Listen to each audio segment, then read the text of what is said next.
Friends திருவள்ளுவரோட ஊர்வலம் ஆரம்பிச்சிருச்சு. First Annamalaiyar வெளியில் வந்துட்டாங்க.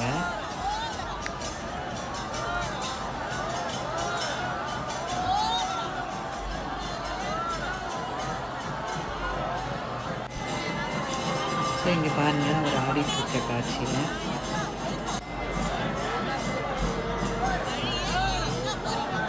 நெக்ஸ்ட்டு அம்மன் வராங்க. ஸோ அம்மனும் வந்து அவரோட சேர்ந்து ஜாயின் பண்ணிடுவாங்க.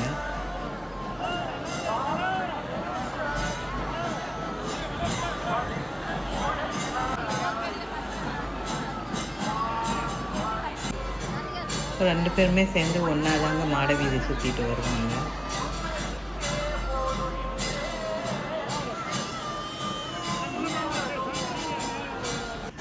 இப்போ மாணிக்க வாசகர் வெளில வராரு. அவர் தான் வந்து இவங்க 2 பேரோட திருவிழாவை தீர்த்து வைப்பார். அது ஈவினிங் வந்து 6 o'clock மேலே தான் வந்து ஆரம்பிக்கும். ஸோ அந்த வீடியோவை நான் உங்களுக்கு வந்து கண்டிப்பாக அப்லோட் பண்ணுறேன்.